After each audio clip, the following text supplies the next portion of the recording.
that's an area where people are trying to find, better, alternatives. And you can see a few categories. And my guess is, again, because you guys are very meticulous, every month you're adding more products in different categories. Right. Because it takes time to be able to do that.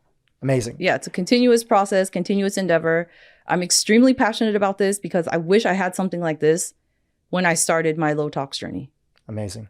Beautiful. Okay, let's come back to glutathione. Yes. Wanted to give a plug. Love companies that are doing amazing things.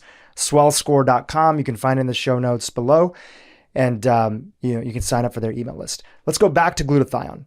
So you were saying that our body naturally produces glutathione, but if we have such a toxic burden because of all these chemicals that we are exposing ourselves to, cosmetics, fragrances, etc., then our glutathione is busy, and so it's not as effective, so to speak, because there's too much burden. Now, that's why number one in your list of things that we can do to support our body's natural glutathione process and production is avoidance. Let's go from there. Let's give a number 2 and 3. Are there other lifestyle factors, food? Are there other lifestyle factors, working out, etc., that also support our body's natural production of glutathione? Absolutely. So the second one would be through diet. We can provide the building blocks that are necessary for glutathione production as well as glutathione recycling through the diet. So eating foods that are rich in sulfur, because sulfur is the part actually within the glutathione molecule that's doing the hard work. It's the sulfur. So things like broccoli, cruciferous vegetables, garlic, onions, sulfur-rich foods, those can go a really long way to provide the building blocks. We also need protein because glutathione is actually a tripeptide, so it's 3 amino acids. So we need the amino acids glutamate, cysteine, and glycine. And you can get that through food.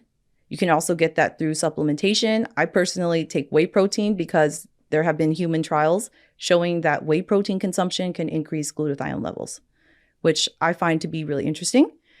Nonetheless, we can also exercise. Exercise is a huge driver of glutathione. So initially when you exercise, there's actually a small period of oxidative stress that happens. But this is an adaptive response. This is to stimulate glutathione.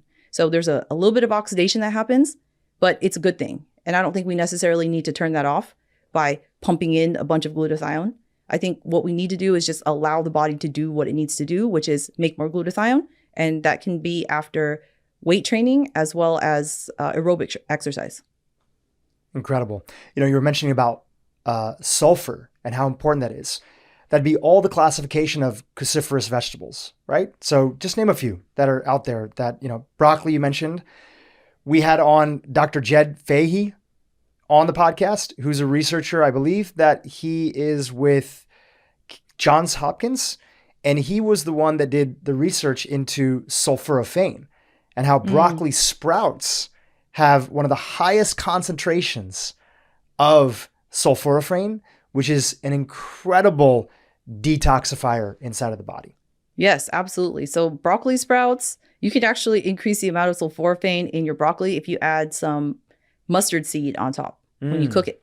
That will increase the amount of sulforaphane. But also what I learned is that broccoli that's been previously frozen will not have the same level of sulforaphane because of the enzyme that's required to create it actually gets denatured when you freeze the broccoli. So fresh broccoli, cauliflower, cabbage, the really sulfury vegetables, leafy greens that you hear about, there's a lot to it. And I think the fundamental is that it's actually being mediated through glutathione, a lot of these benefits.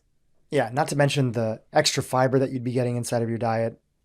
I will say that there are some people that I know that really have a hard time with cruciferous. Maybe they grew up picky eaters. They're not getting enough of these broccoli, and they might vomit at the sight of broccoli sprouts, even though I love broccoli sprouts. You pour in a little bit of olive oil, sea salt, I'll just eat them by themselves. Like, they taste amazing.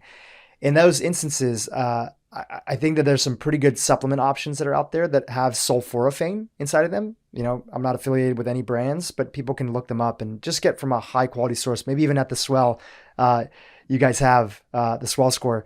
Maybe even have some sulforaphane recommended supplements. So just to recap, avoid toxins, number one, to the best degree we can. Getting